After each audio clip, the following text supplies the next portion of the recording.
In this video, we're going to go ahead and download and install Python for Windows. So the first thing we need to do is go to a browser and go to www.python.org.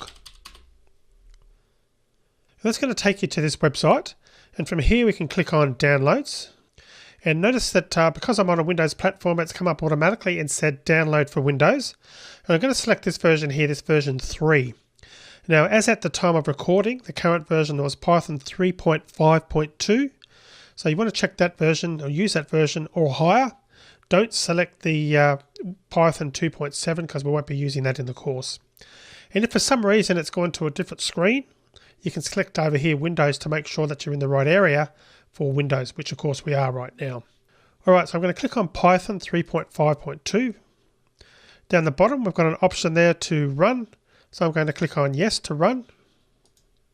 And that's going to download Python so that we're going to be in a position to install that. So I'm just going to pause the video briefly now while that's downloading, and we'll come back once it's completed with its download, and we'll go ahead and install. Okay, so you can see it's now downloaded, just running a security scan, and we should get the option now to, it's actually popped up automatically for us to actually install. So the other thing you need to do is make sure that you click on this little checkbox to the left of Add Python 3.5 to Path. It is very important to click that to make sure that that is selected. Alright, so once that is ticked, come up here and click on Install Now. Now, noting the directory that it's installed into, you may need to refer to that later. So just make a note of that, or just be sort of aware roughly where it is if you need to go back in to access it. Click on Install Now. Click on Yes to allow this app to make changes to your PC if it pops up. And it's going to install, as you can see it doing there now. Alright, so at this point the installation was successful, so I can click on Close. And one other thing we need to do now is we need to just make sure that it is actually added to the path correctly.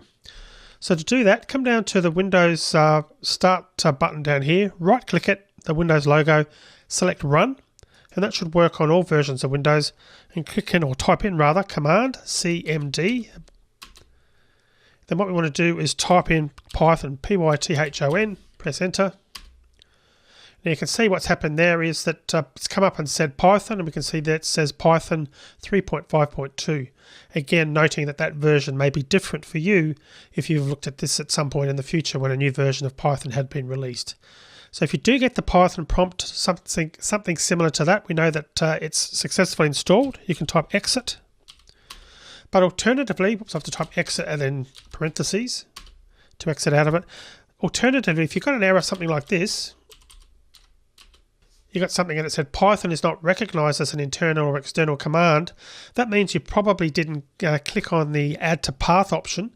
You click that checkbox earlier in the video. So if that's the case, I suggest you go through the installation process again, making sure that that's selected. Alternatively, you may need to reboot your Windows machine for that path change to take effect. So you might want to reboot and then open the command window and try accessing it again by typing Python to make sure that that actually works. Alright, so that's it. That's the installation of Python. I'm going to type exit to close down the command window, and we're actually done. So let's now move on to the next video.